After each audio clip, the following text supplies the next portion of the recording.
کافر یہ کہتے تھے ہم زکات دیں گے ہمارا مال کم پڑ جائے گا، مگر اللہ فرماتا ہے محمد عربی کے غلام زکات ادا کریں گے میں رب ہو کر ان کے مال میں برکت عطا فرماؤں گا۔ سخی کبھی کنگال نہیں ہوتا، یہ بات ذہن میں رکھیے گا۔ اللہ تعالیٰ اس کو کسی نہ کسی ذرائع سے نوازتا رہتا ہے۔ قرآن مقدس کی 17 آیات ہیں سورہ قلم کی، کتنی؟ 17 آیات ہیں جن میں اللہ تبارک و تعالیٰ نے ایک واقعے کو مثال دے کر بیان فرمایا ہے۔ مصر ملک شام ہے اور اس کا شہر ہے صنعاء۔ بندہ ایک رہتا ہے، بڑا پرہیزگار ہے، متقی ہے، نیک دل ہے، حریص دل ہے، اللہ تعالیٰ اس کو مال بھی بڑا عطا فرمائے۔ سبحان اللہ، سبحان اللہ۔ باغات کا اس کا کام ہے، باقیوں کے باغ میں اگر ایک درخت پر 10 پھل لگتے ہیں تو اس کے درخت پر 70 پھل لگے ہوتے تھے۔ باغ پورا لہلہاتا تھا، مال جو تھا باغ کے جو پودے تھے وہ پھلوں سے لدے ہوئے تھے۔ اب اس بندے کا اتنا اللہ تبارک و تعالیٰ نے اس کے باغ میں سرسبز اور شادابی رکھی کیوں تھی، ہریالی کیوں تھی اس کے باغ میں، لہریں بہریں کیوں تھی؟ اب اس بندے کا کام کیا تھا کہ وہ نہ جب صبح سویرے اٹھتا نا تو خود باغ میں بعد میں پہنچتا تھا، فقیر پہلے پہنچے ہوئے تھے۔ سبحان اللہ۔ اب وہ آتے ہی پتہ کیا کرتا ہے، سارے مسکینوں کو فقیروں کا اعلان کرتا ہے یار ایسے کرو جتنا پھل نیچے ٹوٹا پڑا ہے نا سارا ہی اٹھا لو، یہ سارا تمہارا ہے۔ اس کے بعد پھر چادریں بچ جاتی، پھلوں کو جھاڑا جاتا، جو پھل چادر پر گر جاتے وہ کہتا یار یہ بھی سارا اٹھا کے دے دو۔ اس کے بعد پھر پھل اتارا جاتا، اس پھل میں سے بھی 10واں حصہ نکال کر وہ بھی فقیروں میں تقسیم کر دیا کرتا۔ دو روایت، ایک روایت آتی ہے کہ سارا مال اتارتا اس کے 3 حصے کرتا تھا، ایک حصہ اپنے گھر والوں کو دیتا، ایک حصہ اسی باغ کے اوپر دوبارہ خرچ کر دیتا، ایک حصہ اللہ کی راہ میں خرچ کر دیتا تھا۔ بدلے میں اللہ تبارک و تعالیٰ اس کو مال دے رہا تھا۔ اب اس شخص کا ہو گیا انتقال، جب انتقال ہو گیا تو 3 بیٹے تھے پیچھے، جو باغ کی وراثت تھی وہ تینوں بیٹوں کے درمیان آ گئی۔ تینوں بیٹے اب رات کو اکٹھے ہو کر بیٹھے اور کہنے لگے یار ساڈا تے ابا ہے کملا سیگا، سارا ہی باغ فقیراں نوں لٹا دیتا سیگا، آپ ہن 3 بندے ہیں، جے آپ بھی سارا کچھ فقیراں نوں دے چھڈیا تے آپ تے آپ فقیر ہو جاواں گے، سارے بلے کی رہے گا۔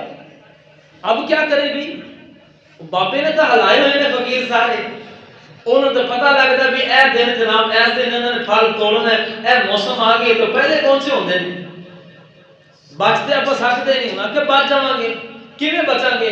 تینوں بیٹھ کے بھراواں نے قسم کھا دی رہتی۔ اب قسم اٹھا کر کیا کہتے ہیں ہم ایسے کریں گے، صبح سویرے اٹھیں گے، جائیں گے، فقیروں کے آنے سے پہلے پھل توڑ لیں گے، مال اپنے قبضے میں کر لیں گے۔ بات طے ہو گئی۔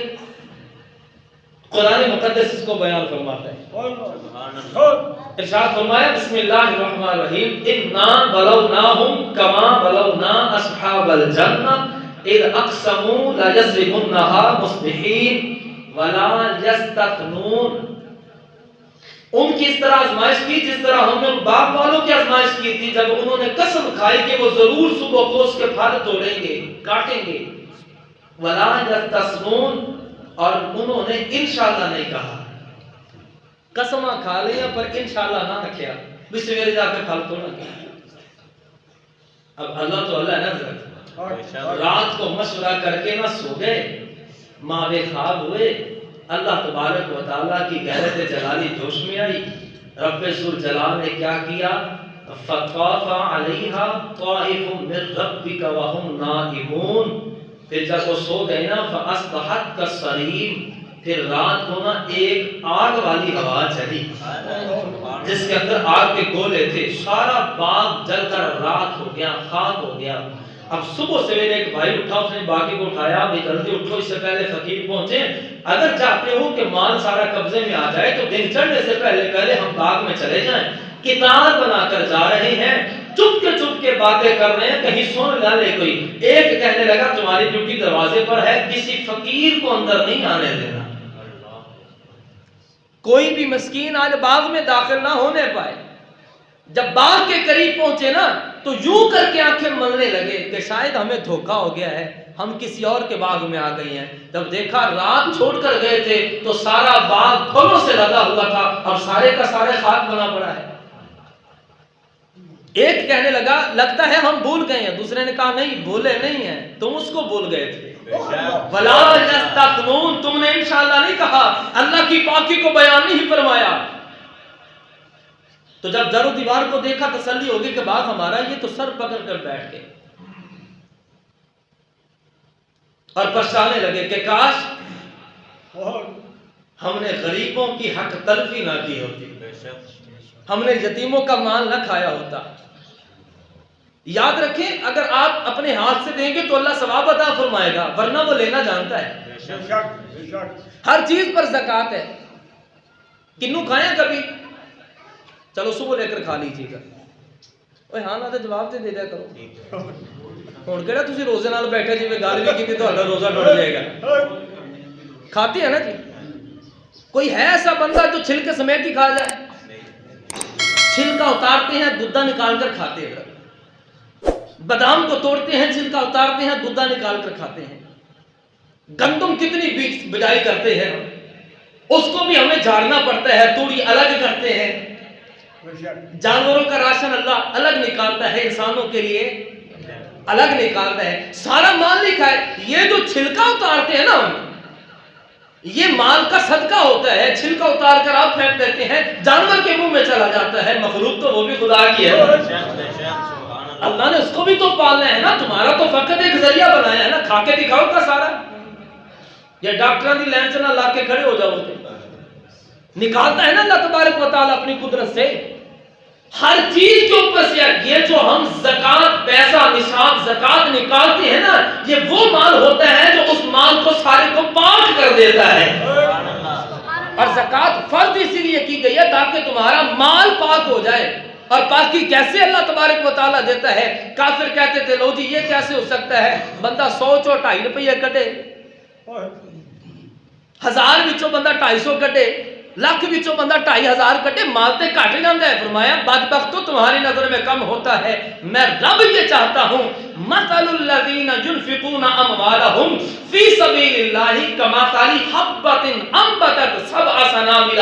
فرمایا کم بختو تم دیکھ رہے ہو مال کم ہو جاتا ہے، اور میں تمہیں سمجھاتا ہوں ذمہ دار ایک دانہ زمین میں گندم کا بوتا ہے، ایک دانہ گندم میں کا زمین میں جاتا ہے، پھر جب وہ پودا بنتا ہے اس پودے کے اوپر 7 سٹے لگتے ہیں، 7 بالیاں لگتی ہیں، 7 سے کم بھی لگ جاتی ہیں زیادہ بھی لگ جاتی ہیں، لیکن قرآن نے اس کو جو تشبیہ دی ہے 7 سٹے لگتے ہیں اور ہر سٹے میں 100 دانہ ہوتا ہے۔ اللہ فرماتے ہیں ذمہ دار کو نہیں دیکھ رہا، وہ ایک دانہ دے کر 700 دانے لے رہا ہے، اگر تو اللہ کی راہ میں ایک خرچ کرے گا اللہ بدلے میں 700 عطا فرمائے گا۔ اور پھر یہاں پر بات ختم نہیں کی ہے، 700 تو دے گا نا وہ، پھر فرمایا وَاللَّهُ يُضَاعِفُ لِمَن يَشَاءُ، اور اللہ جسے چاہتا ہے اس سے بھی زیادہ عطا فرما دیتا ہے۔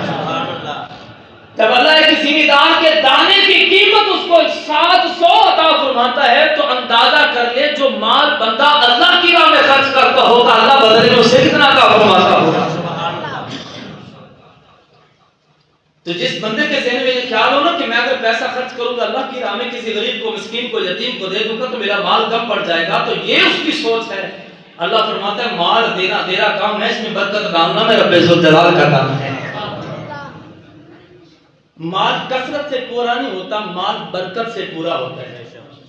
اور غریب بندہ بیٹی کی شادی کرے نا برات کے ساتھ بندے زیادہ آ جائیں تو وہ اللہ کی بارگاہ میں دعا کرتا ہے، اے جی ہے نا جی، غریب کے نائن جا کے آ کے جلدی کاریہ 4 دے گا ہوٹ چڑھا دے، اور غریب نے پتہ نہیں پہلے کیسے مینجمنٹ کی ہوتی ہے، وہ جھولی اٹھا کر کہتا ہے اللہ سونے عزت رکھ لے، مال کہتے ہوئے برکت پا چھڑی، پتہ اس غریب کو بھی ہے کہ برکت اسی کی ذات نے دینی ہے، اور پھر برکت کتنی آتی ہے، مہمان بھی کھا جاتے ہیں، بچی کو ساتھ میں دے بھی دیا جاتا ہے، اسے برکت کہتے ہیں۔ اگر چاہتے ہیں کہ مال میں برکت آ جائے تو پھر کیا کرنا ہوگا؟ جو اللہ نے مال دیا ہے اس میں سے نکال کر اللہ کی راہ میں خرچ کرنا ہوگا۔ 32 مرتبہ تو قرآن مقدس میں نماز کے ساتھ اللہ نے زکوٰۃ کا حکم ارشاد فرمایا، اس سے دیگر مقامات الگ کر جو ارشاد فرمایا وہ الگ سے ہے۔ اب یہ زکوٰۃ ہے کیا؟ 11 مہینے بندہ دن رات کھاتا ہے، 1 مہینہ بھوکا رہتا ہے، یہ جسم کی زکوٰۃ ہے۔ اور جو زکوٰۃ دے دیتا ہے نا، پھر جیسے مال پاک ہوتا ہے نا، بندے کا جسم پاک ہو جاتا ہے۔ بھئی اسی تو ہر جمعے غسل کرنے، اسی تو صبح شام دھونے، اسی تو پاک ہی پاک فرمائے، وہ پاکی نہیں ہے۔ جب تم روزے رکھو گے نا تو اللہ تمہیں پاکی پتہ کیسے دے گا؟ سارا سال اللہ تمہیں بیماریوں سے پاک کر دے گا۔ مولوی زیادہ تر ماہ رمضان میں ان کی تو مجبوری بھی ہوتی ہے روزے رکھنا، نہ رکھتے ویسے مجھے تو چھٹی ہو جائے تو شکر اللہ کا، مولوی بیمار بھی کاٹی ہوتے ہے نا ایسا۔ تو پتہ چلا اللہ تبارک و تعالیٰ نے مومن کے لیے جو بھی چیزیں فرض کی ہیں وہ ساری کی ساری اسی کے حق میں۔ بھئی روزہ ہم رکھتے ہیں، بھوکے ہم رہتے ہیں، کہ اللہ کے خزانے میں رزق میں کمی آ جاتی ہے؟ نہیں۔ کتب علیکم الصیام کما کتب علی الذین من قبلکم لعلکم تتقون، یہ روزے ہم نے فرض کیے جیسے پہلی امتوں پر فرض کیے تھے۔ یا اللہ کیوں فرض کیے؟ لعلکم تتقون، فرمایا تاکہ تم پرہیزگار ہو جاؤ۔ سبحان اللہ۔ یا اللہ ہم بھوکے رہنے سے پرہیزگار ہو جائیں گے؟ بھئی ایک ڈنگر سے سویر سے لے کر شام تک بندہ اس کو 4 گھنٹے پانی دے، پرہیزگار ہو جائے گا وہ؟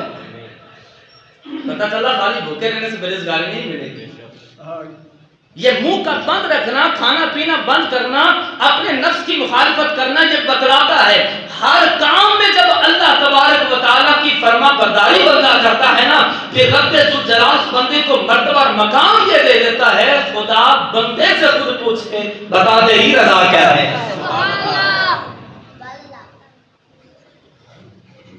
تو قرآن مقدس نے ہمیں جو درس دیا ہے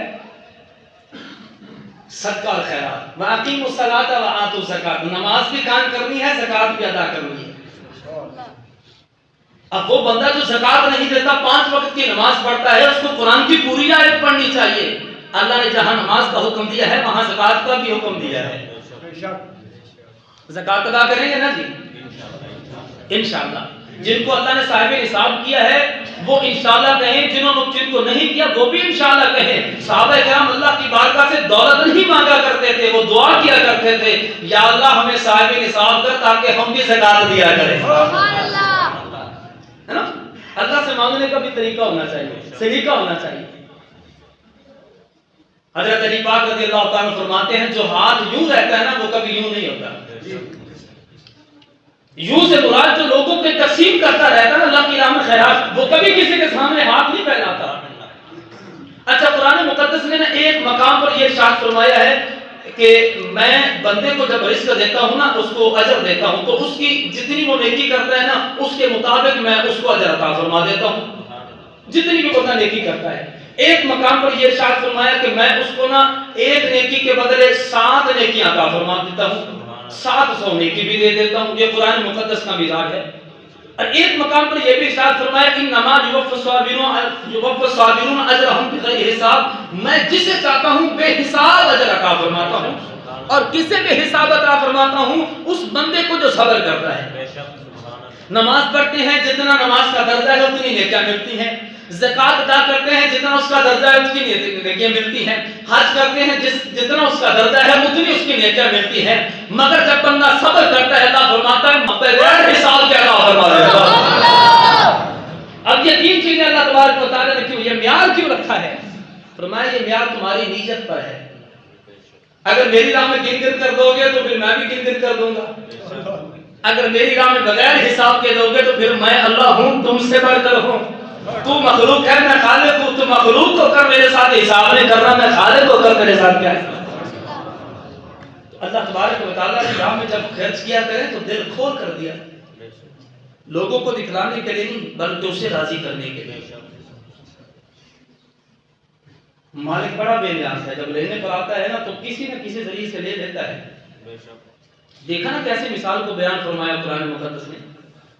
کافروں کو اللہ نے مال دیا تھا اور جب ان کے پاس مال آیا نا تو وہ آکڑ گئے، تکبر آ گیا۔ اللہ تبارک و تعالیٰ نے فرمایا پھر میں نے ان کو آزمایا جیسے وہ باغ والوں کو آزمایا تھا۔ پیسہ آیا تھا ان کے پاس لیکن پھر ہوا کیا؟ پھر ایسی رد و بدل ہوئی، بڑے بڑے آپ نے رئیس زادے دیکھے ہوں گے، 7 رنگ کے پیچھے سامنے پڑی ہوتی ہے مگر کھا نہیں سکتے، ڈاکٹر نے منع کیا ہے۔ صبح سے لے کر شام تک تگاری سر پہ اٹھانے والا جو بھی رکھ دو سب کھا بھی جاتا ہے، ڈاکٹر نہ لگا تھلے کی کوئی نہیں ہے نا۔ تو اس سے پہلے کہ ڈاکٹر تمہارا کھانا بند کر دے، مخلوق کو کھلاتے رہو، وہ کھاتے رہیں گے، تمہاری بھی بات بندی رہے گی۔ مصارف دیکھیں، ضرورت کس کو ہے؟ ابھی ماہ رمضان آ رہا ہے، الحمدللہ، کاش وہ جذبہ اللہ ہمیں بھی عطا فرما دے جو صحابہ کرام کے درمیان موجود ہوتا تھا۔ جب ماہ شعبان کا چاند نظر آتا تھا، صحابہ کرام علیہ رضوان کیا کرتے تھے؟ سارے کاروبار تجارتیں بند کر دیتے تھے، جس کا قرضہ دینا ہوتا دے دیتے، جس سے لینا ہوتا وصول کر لیتے، زکوٰۃ صاحب نصاب جو ہوتے زکوٰۃ دے دیتے، صدقہ خیرات کرتے، حتیٰ کہ ماہ رمضان کے چاند نظر آنے سے پہلے نا مسجدوں میں قرآن کی تلاوت کی بہاریں لگ جاتی تھی۔ اور ماہ رمضان میں صرف اور صرف ان کا کام کیا ہوتا تھا؟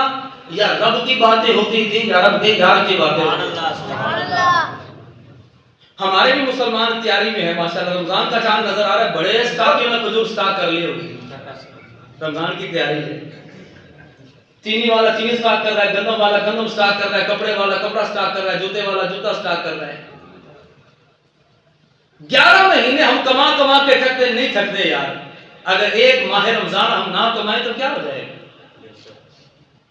جو مالک آپ کو 11 مہینے بھوکا نہیں سونے دیتا، ماہ رمضان میں بھی بھوکا سونے دے گا یار۔ ادھر نماز تراویح کا ٹائم ہوتا ہے اور ادھر جی 10:30 دکاندار دے ٹائم ہی نہیں ہوتا ہے۔ ماہ رمضان اس لیے نہیں آیا تھا کہ تم پورے سال کی کمائی ماہ رمضان میں کر لو۔ ہر چیز کا سیزن ہوتا ہے، گرمیوں میں کسی چیز کا سیزن آتا ہے، کسی چیز کا سردیوں میں سیزن آتا ہے، نیکیوں کا سیزن اللہ نے ماہ رمضان میں رکھا ہے۔ اتنی نیکیاں کر لو، اتنی نیکیاں کر لو ماہ رمضان میں کہ سارا سال اس کی برکتیں ہی نصیب ہوتی رہے۔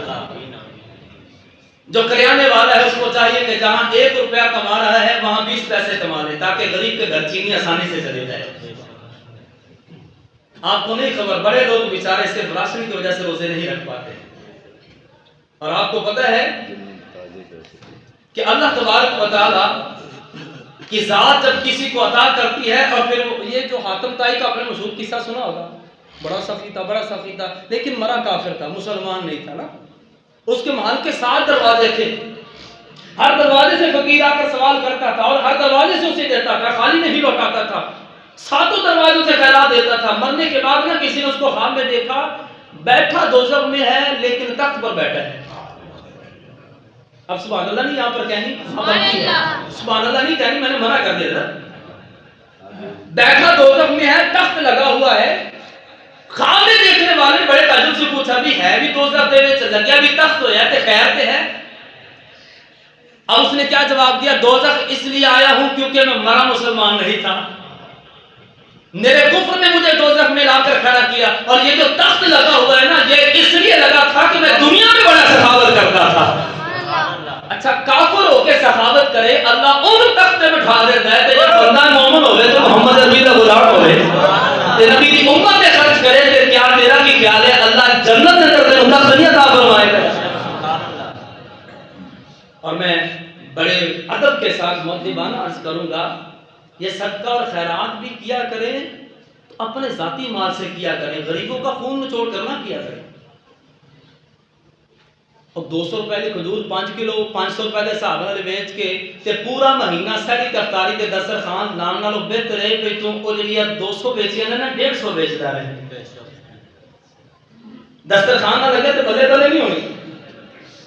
یاد رکھیں جو چھپا کر دیتے ہیں پھر اللہ دکھا کر ان کو دیتا ہے، اور جو بتلا کر دیتے ہیں نا جی فلاں نے اتنا دیا، فلاں نے اتنا دیا، فلاں نے اتنی خیرات کی ہے، غریبوں کا خون مت نچوڑا کرے۔ یہ ہے اسلام۔ اسلام کہتا ہے صاحب نصاب ہوگا تو زکات دے گا، وگرنہ زکات نہیں ہے۔ اب آئیں ذرا جن لوگوں کو ابھی تک یہ سمجھ نہیں آئی آئین پہلے ہے یا قرآن پہلے ہے۔ قرآن تو کہتا ہے صاحب نصاب ہوگا تو زکات دے گا، اور آئین کیا کہتا ہے؟ تو ہمیں کوئی 100 روپیہ دیہڑی کماندا ہے، جب ہمیں لاکھ کماندا ہے 20% ٹیکس دے گا تو زندہ رہ سکتا ہے ورنہ جیل میں جائے گا۔ ٹیکس ہر امیر اور غریب دیتا ہے، مگر زکات وہ دیتا ہے جو صاحب نصاب ہوتا ہے۔ میرے اللہ کی قدرت کا فیصلہ کتنا عظیم ہے۔ اب بتلاؤ اسلام سے بڑھ کر بھی کوئی کسی کو امن کا درس دے سکتا ہے؟ کسی کی عزت نفس مجروح نہ ہونے دیں. اللہ تبارک و تعالیٰ نے جناب آپ کو مال دیا، دل کھول کر دے، کبھی کمی نہیں آئے گی. اللہ بے نیاز ہے، اپنے خزانے سے بغیر حساب کے عطا فرمائے گا. جس طرح نماز فرض ہے، زکوٰۃ بھی فرض ہے. میں وثوق کے ساتھ کہتا ہوں، جس طرح زکوٰۃ فرض ہے، جن پر فرض ہے، اگر وہ پوری ذمہ داری اور ایمانداری کے ساتھ زکوٰۃ نکالنا شروع کر دینا تو پھر پاکستان میں کوئی غریب نہیں رہے گا، ماں سوائے گورنمنٹ کے.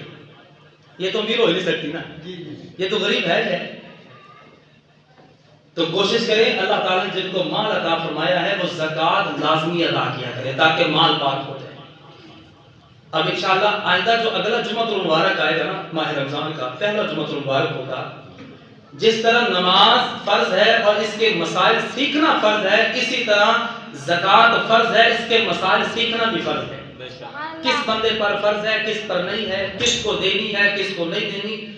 تقریباً ایک ریشو ہے، 80% لوگ ایسے ہیں جو زکوٰۃ تو بیچارے دیتے ہیں مگر ان کی ادا نہیں ہوتی، اس لیے کہ وہ شرعی طریقے سے نہیں دیتے. مثال کے طور پر صرف ایک مثال دوں گا، باقی مسائل آپ کو خود بخود سمجھ آ جائیں گے. کوئی غریب بندہ آیا آپ کے پاس، آپ نے کہا، غریب بندہ کہنے لگا جی آپ نے زکوٰۃ دینی ہے، میرا 10 لاکھ مانگا ہے ڈاکٹر نے، میں نے اپنا علاج کروانا ہے، میری خدمت کر دے تاکہ میں علاج کروا لوں گا اپنی زکوٰۃ کے پیسے میں سے. اب آپ نے اس کو کیا کہا، فلاں ڈاکٹر کے پاس چلے جاؤ، اپنا علاج کروا لو، جتنے پیسے ہوں گے میں دے دوں گا. اب وہ مریض جو تھا ڈاکٹر کے پاس چلا گیا، یہ جو صاحب نصاب تھا اس نے پیسہ اکاؤنٹ سے ٹرانسفر کیا، سیدھا ڈاکٹر کو چلا گیا، مریض ٹھیک ہو گیا، اس کا علاج ہو گیا، واپس چلا گیا. اس کے ذہن میں یہ ہے کہ میری زکوٰۃ ادا ہو گئی ہے، مگر شریعت کہتی ہے تمہاری زکوٰۃ نہیں ادا ہوئی.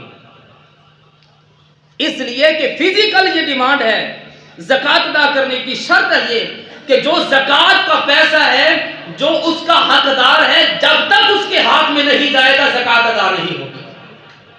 اب یہ صرف ایک مثال ہے، اب یہاں سے اندازہ کر لیں، جو ہمارے بینک اکاؤنٹ میں سے بینک کاٹ لیتا ہے زکوٰۃ کا پیسہ، آپ کی زکوٰۃ نہیں ادا ہوتی، اس لیے کہ وہ اکاؤنٹ سے اکاؤنٹ میں ٹرانسفر ہو جاتے ہیں، غریب کے ہاتھ تو لگتے ہی نہیں ہیں. کسی غریب کے جب تک ہاتھ نہیں جائیں گے تب تک آپ کی زکوٰۃ ادا نہیں ہوگی. یہ تو صرف میں نے 2 مسئلے ایک مثال کے طور پر سمجھانے کی عرض کرے ہیں کیے ہیں. آگے انشاءاللہ جو اگلا جمعہ المبارک آئے گا اس میں تفصیل کے ساتھ میں آپ کو بتاؤں گا کہ کن کن چیزوں پر زکوٰۃ فرض ہے، کس کس کو آپ دے سکتے ہیں، کس کس طریقے سے دے سکتے ہیں، کون کون ہے جو آپ کی زکوٰۃ کا حقدار ہے. اب یہاں پر کوئی بھی بندہ یہ نہ سوچے چلو جی اگلا جمعہ میں تو ایڈا نہ میرے کو اتنا پیسہ تو نہ میں زکوٰۃ دینی تو نہ میرے ٹائم مسیتے جانے کی ضرورت ہے. مسئلہ جو ایسا ہوگا نا تو یہ بات ذہن میں رکھیں، جن کے پاس اللہ نے مال دیا ہے وہ اس نیت سے مسائل سیکھیں کہ ہم شریعت کے مطابق زکوٰۃ ادا کریں گے، اور جن کو اللہ نے مال نہیں دیا وہ اس نیت سے سیکھ رہے کہ اللہ جب بھی ہمیں دے گا ہم شریعت کے مطابق ادا کریں. اللہ رب العزت کی بارگاہ سے دعا ہے رب الجلال ہمیں سب کو صاحب نصاب بنائے. اللہ تبارک و تعالی ہمیں مال بھی عطا فرمائے، مال خرچ کرنے والا اللہ ہمیں دل بھی عطا فرمائے. آمین ثم آمین.